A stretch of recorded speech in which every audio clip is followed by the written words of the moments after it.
الحمد لله رب العالمين والصلاة والسلام على سيد الأنبياء والمرسلين أما بعد فأعوذ بالله السميع العليم من الشيطان الرجيم بسم الله الرحمن الرحيم الحمد لله رب العالمين۔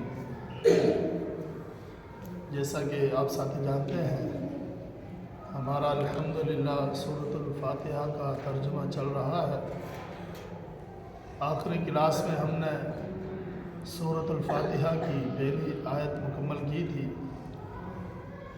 دوبارہ اس ترجمے کو دہرا دوں۔ اللہ تعالیٰ نے قرآن میں ارشاد فرمایا الحمدللہ رب العالمین، فرمایا کہ تمام تعریفیں للہ اللہ کے لیے ہیں، جو اللہ رب العالمین ہے، تمام جہانوں کا پالنے والا ہے۔ یہ آیت ہم نے مکمل کر لی تھی۔ اس کے بعد جو اگلی آیت ہے الرحمن الرحیم، اللہ تبارک و تعالی بڑا مہربان ہے، نہایت رحم کرنے والا ہے۔ اللہ تعالی بہت ہی مہربان ہے اور نہایت رحم کرنے والا ہے۔ اللہ تعالیٰ قرآن مجید میں ارشاد فرماتا ہے ان رحمتی وسعت کل شیء، فرمایا کہ میری جو رحمت ہے وہ ہر چیز سے زیادہ وسعت رکھتی ہے، بہت وسیع رحمت ہے۔ تو میرے بھائیو، یہ جو رحمان ہے یہ فعلان کے وزن پر ہے، اور رحیم یہ فعیل کے وزن پر ہے۔ ان دونوں کا خاصہ یہ ہے کہ ان میں کثرت کا معنی پایا جاتا ہے، کثرت کا اور دوام کا مفہوم اس میں پایا جاتا ہے۔ یعنی کہ ترجمہ اس کا یہ نہیں کریں گے کہ اللہ تعالیٰ رحمان ہے، رحم کرنے والا ہے، صرف یہ نہیں بلکہ بہت رحمان ہے، بہت ہی رحیم ہے، رحم کرنے والا ہے۔ اب یہ اس وزن پر آنے کی وجہ سے فعلان اور فعیل کی اس وزن پر آنے پر ان کا جو معنی ہے اس میں کثرت کا معنی آ گیا اور دوام کا معنی اس میں آ گیا ہے۔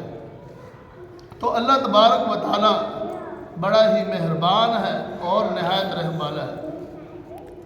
اچھا، اس کے بعد جو آیت ہے مالکی یوم الدین، میں کہ اللہ تعالیٰ بدلے کے دن کا مالک ہے۔ اللہ تعالیٰ بدلے کے دن کا مالک ہے، جزا کے دن کا مالک ہے۔ اب اللہ تبارک و تعالیٰ نے جو انسانوں کو اس دنیا میں پیدا فرمایا، اس دنیا میں بھیجا، اور پھر جب کل قیامت کا دن ہوگا تو اللہ تبارک و تعالیٰ کا اختیار کل ہوگا۔ اب دنیا میں انسان ہے، کسی کے پاس اختیار ہے، وہ کسی پر چلا لیتا ہے، اپنا آرڈر اپنا حکم اس پر مسلط کر دیتا ہے، لیکن کل قیامت کا دن ہوگا، فرمایا وہاں پہ کسی کی نہیں چلے گی۔ مالکی یوم الدین، جزا کے دن کا مالک صرف اللہ ہوگا، صرف اللہ تبارک و تعالیٰ ہوگا، اس کے علاوہ کوئی نہیں۔ اور اللہ تبارک و تعالیٰ کو قیامت کے روز فرمائے گا لمن الملک اليوم، فرمایا کہ آج کس کی بادشاہت ہے؟ اللہ سوال کریں گے لمن الملک اليوم، کس کی بادشاہت ہے؟ دنیا کے بڑے بادشاہ، دنیا کے بڑے وزیر، دنیا کے مشیر، اللہ سوال کرے لمن الملک اليوم، فرمایا کہ آج بادشاہت کس کی ہے؟ کوئی جواب نہیں دے گا، لیکن پھر اللہ تبارک و تعالیٰ خود ہی جواب فرمائیں گے للہ الواحد القہار، فرمایا آج جو بادشاہت ہے غالب، اللہ غالب کی ہے، اللہ کی بادشاہت ہے، اللہ کے علاوہ آج کسی کا حکم نہیں چلے گا۔ یوم لا تملک نفس لنفس شیئا، اللہ تبارک و تعالیٰ نے قرآن مجید میں ارشاد فرمایا اس دن کوئی ہستی کسی کے لیے اختیار نہیں رکھے گی۔ آج دنیا میں تو سفارشیں چل جاتی ہیں، آج دنیا میں تو جان پہچان چل جاتی ہے، فرمایا کل قیامت کا دن ہوگا، فرمایا کوئی کسی کے کام نہیں آئے گا۔ والامر یومئذ للہ، فرمایا کہ جتنے بھی معاملات ہیں وہ سارے اللہ کے ہاتھ میں۔ اب اس کے بعد آیت اگلی آیت ہے ایاک نعبد و ایاک نستعین. انسان نماز میں بھی یہ سورت پڑھتا ہے. کیا کہتا ہے؟ ایاک نعبد، اے اللہ ہم تیری ہی عبادت کرتے ہیں، تیرے علاوہ ہم کسی کی عبادت نہیں کرتے. ایاک نعبد و ایاک نستعین. اللہ تبارک و تعالیٰ نے انسان کو پیدا کیوں کیا ہے؟ وما خلقت الجن والانس الا لیعبدون. اللہ تبارک و تعالیٰ نے انسانوں کو اور جنوں کو صرف اور صرف اپنی عبادت کے لیے پیدا کیا ہے. اب انسان جواب دے رہا ہے، نماز میں کھڑا ہو کے اقرار کر رہا ہے، اے اللہ تو نے جس مقصد کے لیے پیدا کیا تھا، آج میں تیرے سامنے کھڑا ہو کر یہ اقرار کرتا ہوں، ایاک نعبد، اے اللہ میں تیری ہی عبادت کرتا ہوں، و ایاک نستعین.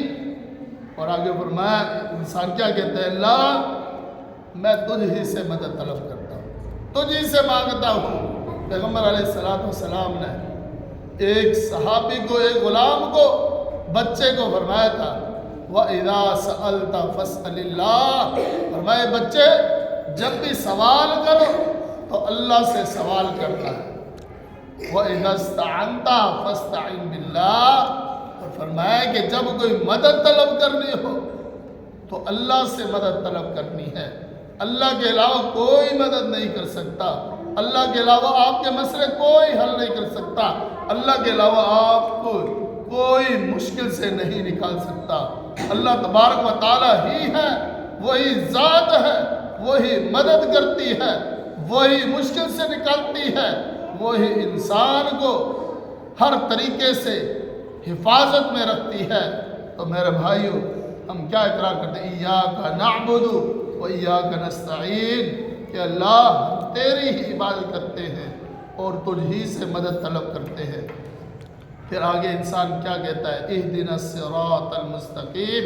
اے اللہ ہمیں صراط مستقیم کی طرف رہنمائی فرما، سیدھے راستے کی طرف ہمیں سیدھی اور سچی راہ دکھا دے، سیدھا راستہ دکھا دے، سیدھے راستے پر چلا دے. انسان یہ دعا کرتا ہے. راستہ کون سا؟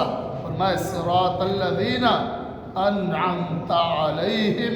فرمائے اللہ ان لوگوں کا راستہ جن لوگوں پر تو نے انعام کیا، انعمت علیہم، جو اس راستے پر چلے پھر تو